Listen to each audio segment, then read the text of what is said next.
Musabaqah menghafaz Al-Quran beserta pemahamannya bagi peringkat negara anggota MABIM bagi tahun 1446 Hijrah 2025 Masihi dimulakan dengan menjemput peserta-peserta bagi kategori menghafaz 30 juz Al-Quran beserta pemahaman surah Al-Hujurat. Oleh itu, majlis mempersilakan peserta pertama.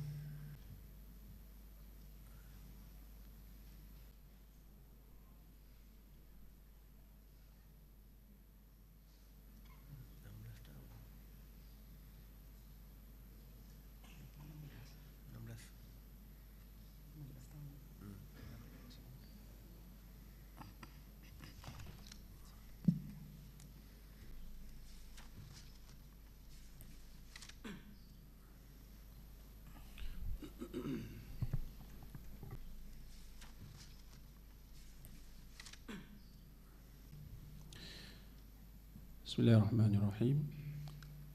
Sila beri perhatian dengan nama surah. Sila baca firman Allah Subhanahu wa taala dalam surah An-Nisa bermula daripada ayat 163. A'udzu billahi minasy syaithanir rajim. Bismillahirrahmanirrahim. إنا أوحينا إليك كما أوحينا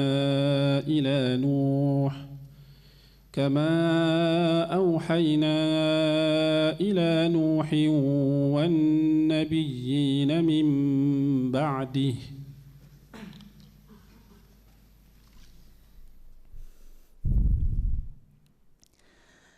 أعوذ بالله من الشيطان الرجيم.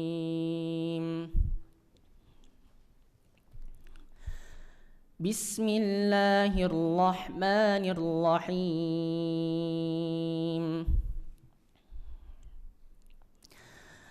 إنا أوحينا إليك كما أوحينا إلى نوح والنبيين من بعده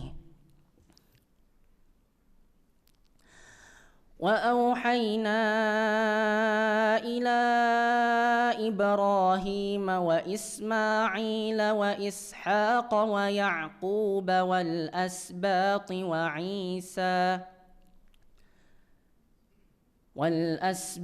وعيسى وأيوب ويونس وهارون وسليمان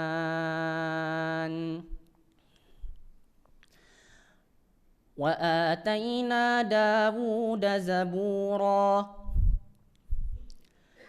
ورسلا قد قصصناهم عليك من قبل ورسلا لم نقصصهم عليك وكلم الله موسى تكليما رسلا مبشرين ومنذرين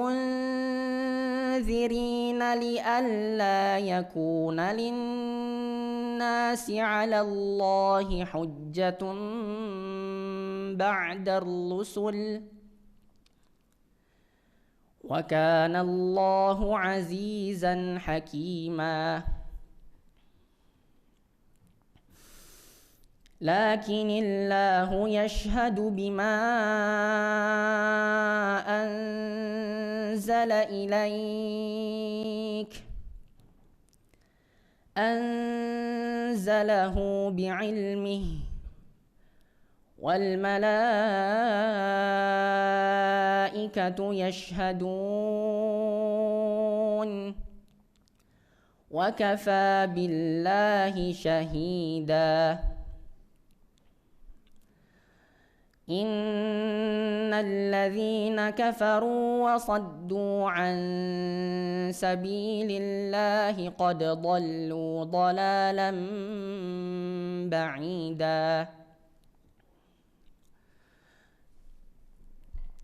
إن الذين كفروا وظلموا لم يكن الله ليغفر لهم ولا ليهديهم طريقا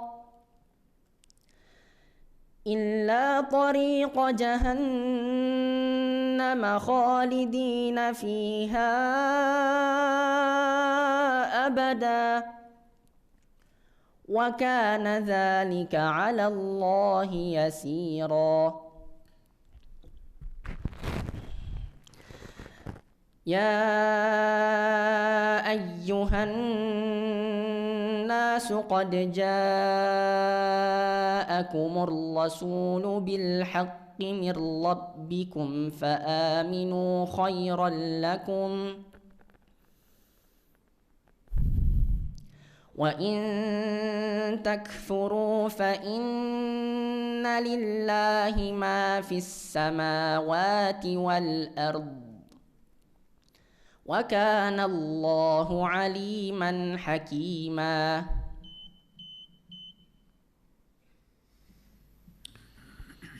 Soalan kedua, sila baca firman Allah Subhanahu wa taala dalam surah Al-Mu'minun bermula daripada ayat 63. A'udzu billahi minasy syaithanir rajim. بل قلوبهم في غمرة من هذا ولهم أعمال من دون ذلك هم لها عاملون.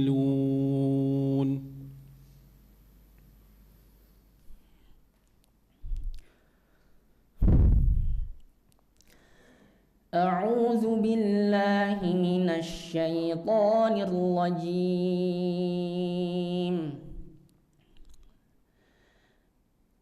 بل قلوبهم في غمرة من هذا ولهم أعمال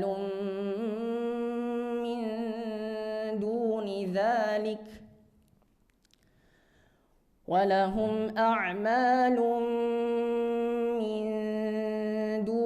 ذلك هم لها عاملون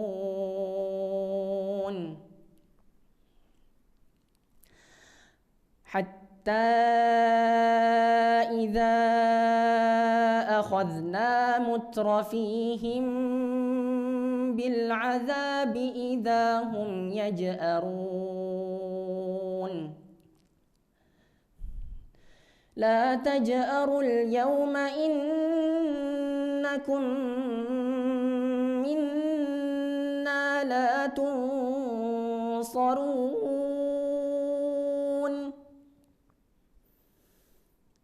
قد كانت آياتي تتلى عليكم فكنتم على أعقابكم تنكصون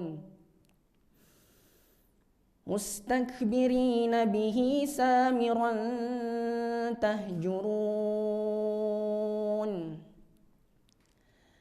أفلم يدبروا القول أم جاءهم ما لم يأت آباءهم الأولين أم لم يعرفوا رسولهم فهم له منكرون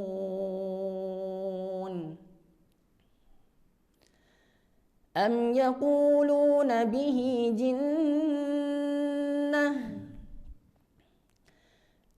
بل جاءهم بالحق وأكثرهم للحق كارهون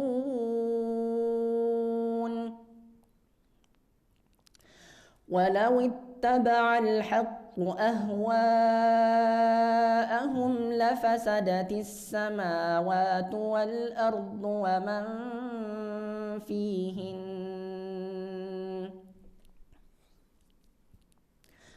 بل أتيناهم بذكرهم فهم عن ذكرهم معرضون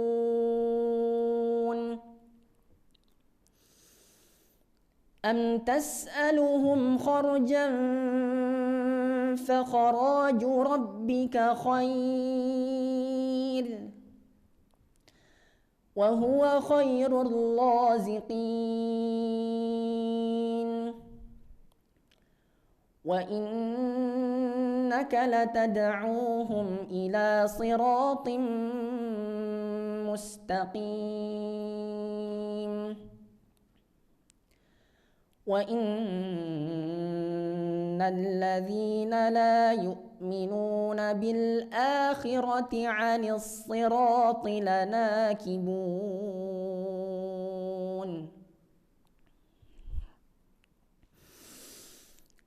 ولو رحمناهم وكشفنا ما بهم من ضر للجوا في طغيانهم يعمهون ولقد أخذناهم بالعذاب فما استكانوا لربهم وما يتضرعون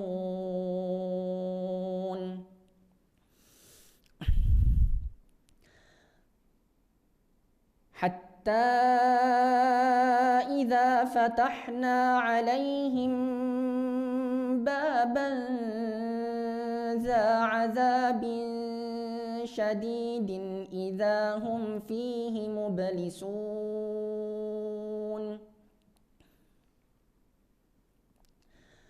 وهو الذي أنشأ لكم السمع والأبصار والأفئدة لعلكم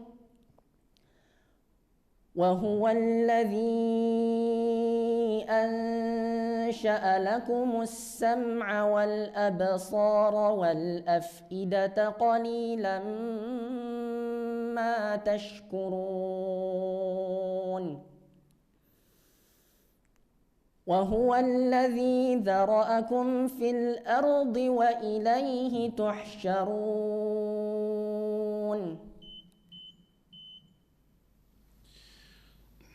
Soalan ketiga, sila baca firman Allah Subhanahu wa taala dalam surah Sad bermula daripada ayat 65. A'udzu billahi minasy syaithanir rajim. قل إنما أنا منذر وما من إله إلا الله الواحد القهار.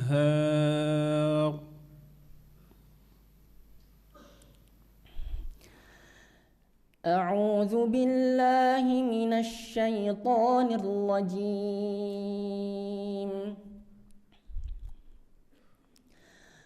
قل إنما أنا منذر وما من إله إلا الله الواحد القهار.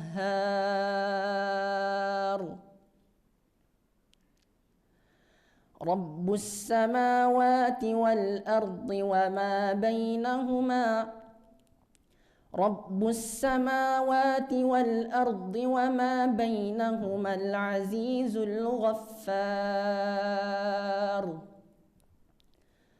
قل هو نبأ عظيم أنتم عنه معرضون. ما كان لي من علم بالملأ الأعلى إذ يختصمون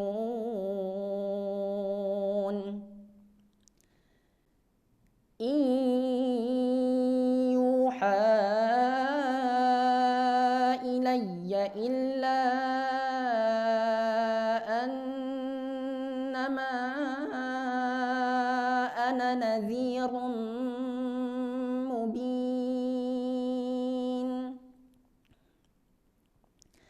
إذ قال ربك للملائكة إني خالق بشرا من طين فإذا سويته ونفخت فيه من روحي فقعوا له ساجدين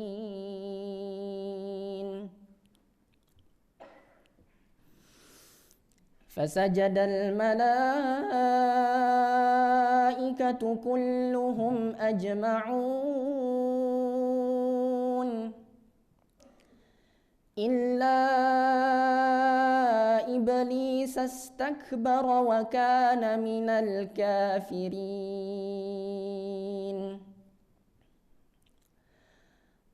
قال يا إبليس ما منعك أن تسجد لما خلقت بيدي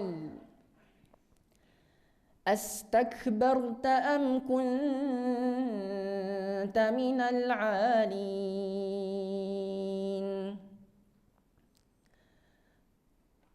قال أنا خير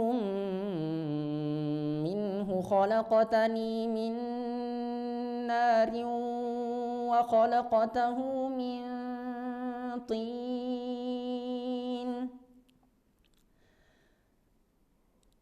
قال فاخرج منها فإنك رجيم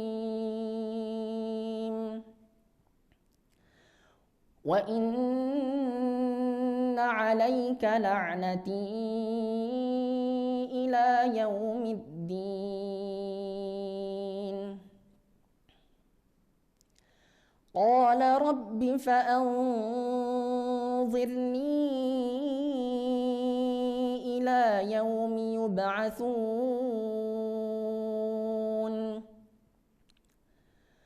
قال فإنك من المنظرين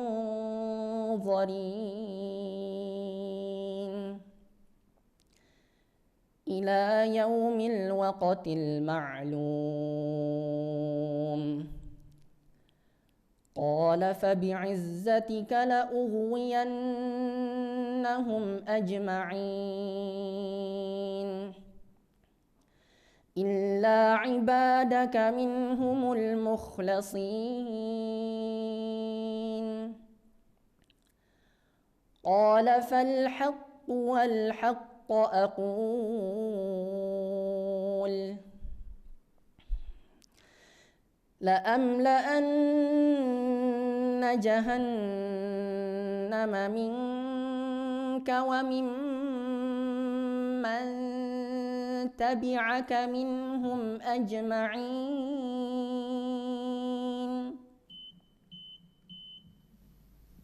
Alhamdulillah. Beralih ke soalan pemahaman.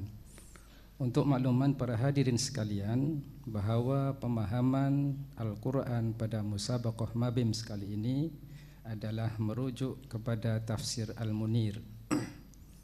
Silakan melihat skrin yang di depan Anda. Pertama, terjemahkan ayat 12 surah Al-Baqarah. Bismillahirrahmanirrahim. Surah Al-Hujurat maksud saya. Minta maaf. يا أيها الذين آمنوا اجتنبوا كثيرا من الظن إن بعض الظن إثم ولا تجسسوا ولا يغتب بعضكم بعضا.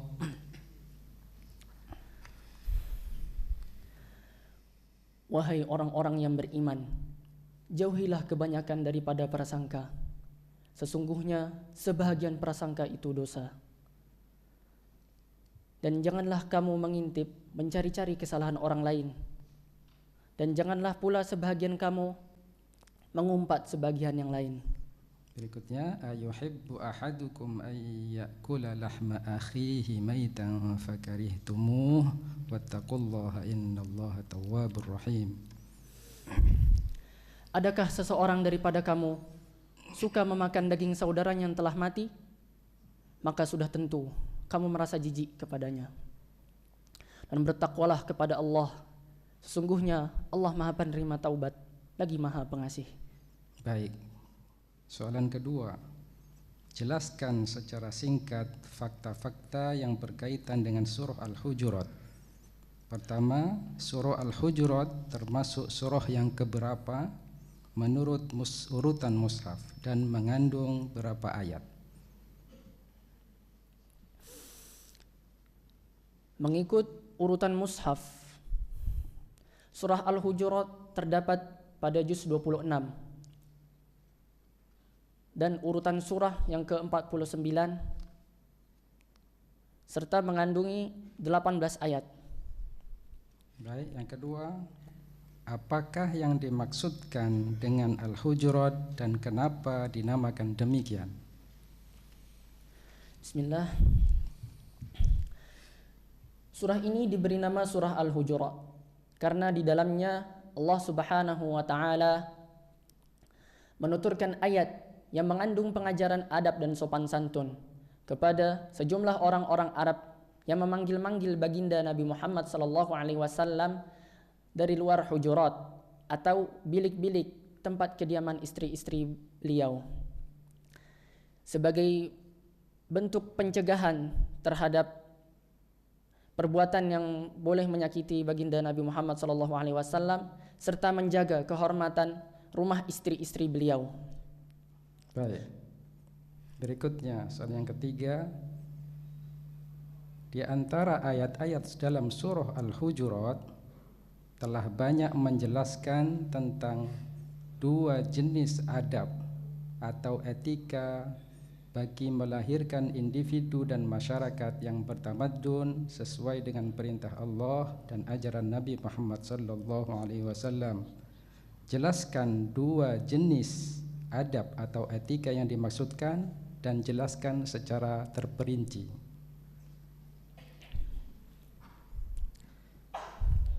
Terdapat dua jenis adab dan etika yang diajarkan dalam surah Al-Hujurat. Yang pertama, etika yang bersifat khusus, dan yang kedua, etika yang bersifat umum. Etika yang bersifat khusus ialah etika yang berkaitan antara interaksi baginda Nabi Muhammad SAW dengan umatnya. Yang pertama, kewajiban untuk mentaati Allah dan Rasulnya serta mewanti-wanti agar jangan menentang. Yang kedua, perintah untuk merendahkan suara semasa berada di sisi Rasulullah SAW sebagai bentuk pemuliaan, penghormatan serta menjaga kewibawaan beliau. Yang ketiga, perintah bagi kaum muslimin untuk memanggil baginda Rasulullah SAW dengan panggilan Nabi Allah atau Rasulullah, bukan nama maupun julukannya. Dan itu yang khusus, yang umum. Sedangkan yang umum ialah etika yang berkaitan dengan kemasyarakatan Islami. Yang pertama, adab untuk memverifikasi atau menselidiki suatu berita atau bertabayyun. Yang kedua, etika untuk mendamaikan dua golongan daripada orang-orang mukmin yang berperang. Yang ketiga, etika atau adab untuk menjaga persaudaraan serta kasih sayang sesama kaum muslimin. Dan yang terakhir, etika interaksi sesama masyarakat dan sesama manusia. Contohnya ialah larangan mencela, larangan mencaci, larangan mengejek-ejek, larangan berburuk sangka, serta larangan menggibah. Baik. Republik Indonesia Bhinneka Tunggal Ika. Ahsanta. Shadaqallahul azim. Assalamualaikum.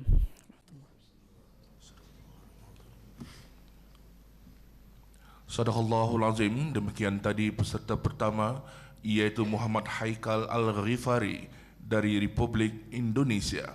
Majlis mengucapkan ribuan terima kasih.